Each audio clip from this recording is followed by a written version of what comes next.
नमस्कार, मैं हूं पूजा सिंह। स्वागत है आपका खुलासा एक्सप्रेस में। आइए देखते हैं उत्तर भारत की प्रमुख खबरें। बुलेटिन की शुरुआत उत्तर प्रदेश की खबरों के साथ। जालौन में दबंगों का कहर उस वक्त देखने को मिला जब पैसे के लेन देन को लेकर दबंगों ने एक दलित परिवार के घर पर हमला बोलते हुए 3 लोगों पर कुल्हाड़ी से वार कर लहूलुहान कर दिया। घटना को अंजाम देने के बाद दबंग जान से मारने की धमकी देकर भाग गए। इस घटना की जानकारी पीड़ितों ने पुलिस को दी। लहूलुहान हालत में पीड़ित इलाज कराने अस्पताल पहुंचे। सूचना मिलने के बाद पुलिस मामले की जांच में जुट गई। घटना जालौन के डकौर कोतवाली इलाके के करोई बुजुर्ग गांव की है। वहीं इस मामले में पुलिस का कहना है कि मामले की जांच की जा रही है। मामला पैसे के लेन देन को लेकर था। इसी को लेकर यह विवाद हुआ था। फिलहाल तहरीर ले ली गई है और आरोपियों की गिरफ्तारी का प्रयास किया जा रहा है।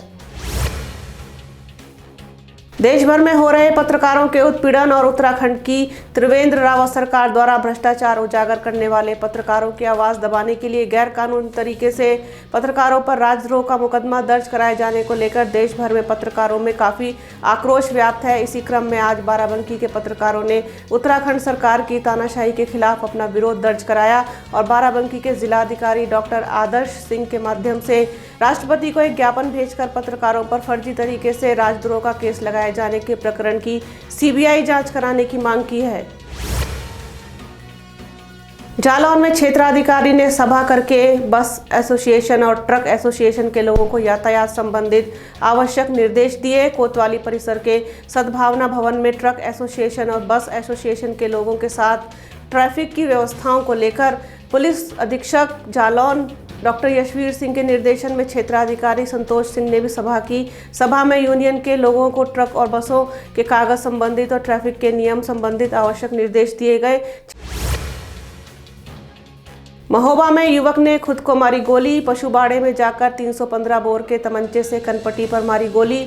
मौके पर ही युवक की मौत हो गई। 22 वर्षीय युवक की मौत से परिजनों में मचा कोहराम। अजनर थाना क्षेत्र के महुआ बांध गांव की है घटना। हमीरपुर में माचिस के लेन देन को लेकर दबंग होमगार्ड ने अपने परिवार सहित युवक को कुल्हाड़ी व लाठी डंडे से पीटा। युवक गंभीर रूप से घायल। होमगार्ड का कुल्हाड़ी से पिटाई करते हुए वीडियो हुआ वायरल। मामला थाना मझगवां क्षेत्र के बरेल गांव का है।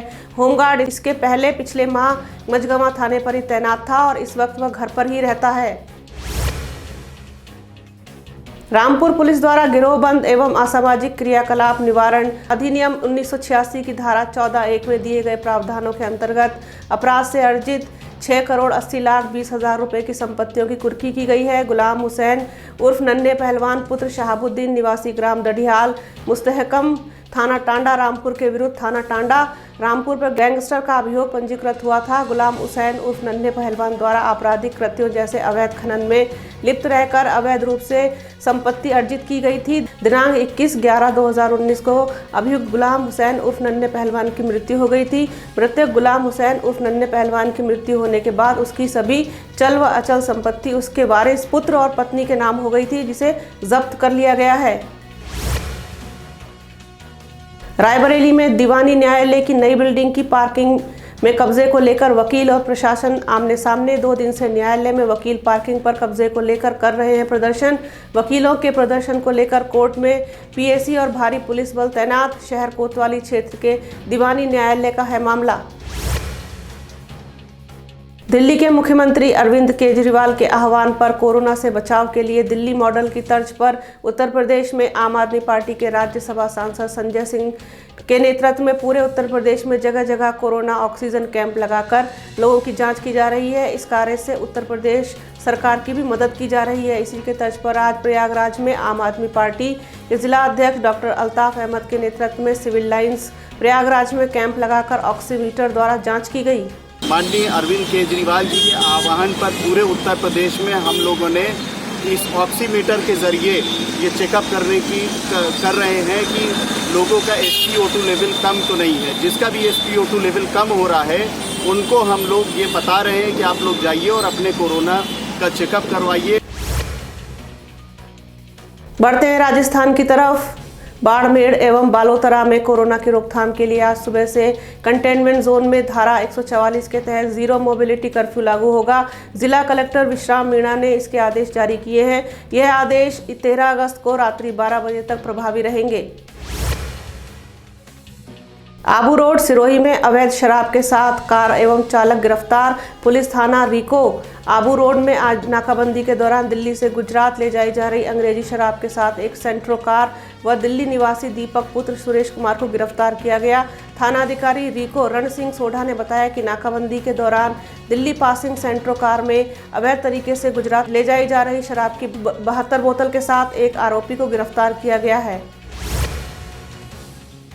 झालावाड़ में बीजेपी नेता के जन्मदिन पर सोशल डिस्टेंसिंग की जमकर उड़ाई गई धज्जियां। बीजेपी के जिला अध्यक्ष संजय ताऊ ने अपना 57वां जन्मदिन बड़े धूमधाम से मनाया।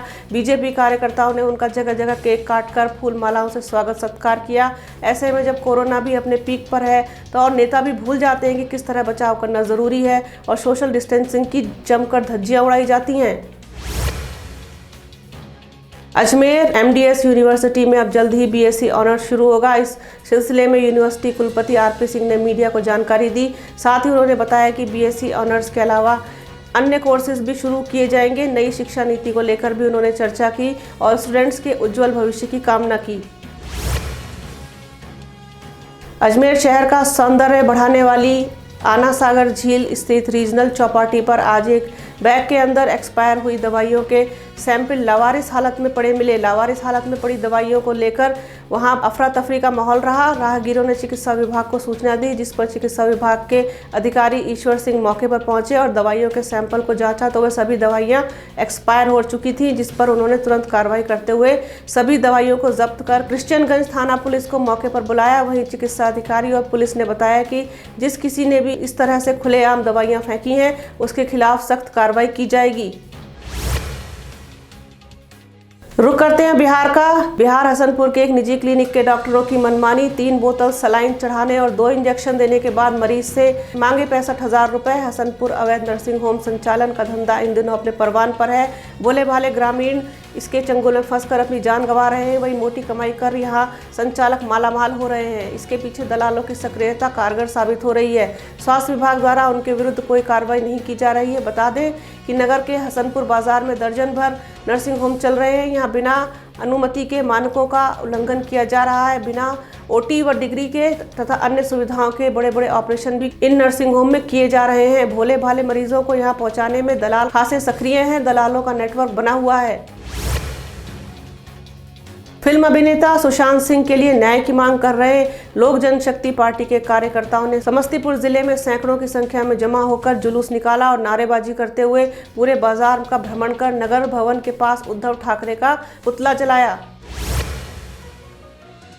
बेगूसराय जिले के गोविंदपुर गांव के अभिषेक साहनी ने यूपीएससी में लहराया परचम। बिहार पुलिस से लेकर यूपीएससी तक का सफर किया तय। अभिषेक कुमार ने यूपीएससी में सफलता हासिल कर अपने परिवार व निषाद समाज का मान जिले में ही नहीं राष्ट्रीय स्तर पर भी बढ़ाया है। वह अपने पहले प्रयास में ही 452वीं रैंक हासिल कर आईएएस बने हैं। बेगूसराय जिले के कई क्षेत्र और घर पूरी तरह से बाढ़ में डूब चुके हैं। एक तरफ बिहार सरकार लगातार ये दावे कर रही है कि बाढ़ से निपटने की तैयारी हो चुकी है, दूसरी तरफ बाढ़ की चपेट में कई घर डूब गए। सैकड़ों परिवारों का जीना मुहाल है। सड़क पर दर दर भटकने और भूखे प्यासे बिलखने को मजबूर है बाढ़ पीड़ित। इस तरह की स्थिति सरकार के खोखले दावों की पोल खोल रही है। खुलासा एक्सप्रेस में फिलहाल इतना ही। पूजा सिंह को दीजिए इजाजत। बाकी देश दुनिया की खबरों के लिए बने रहिए हमारे साथ।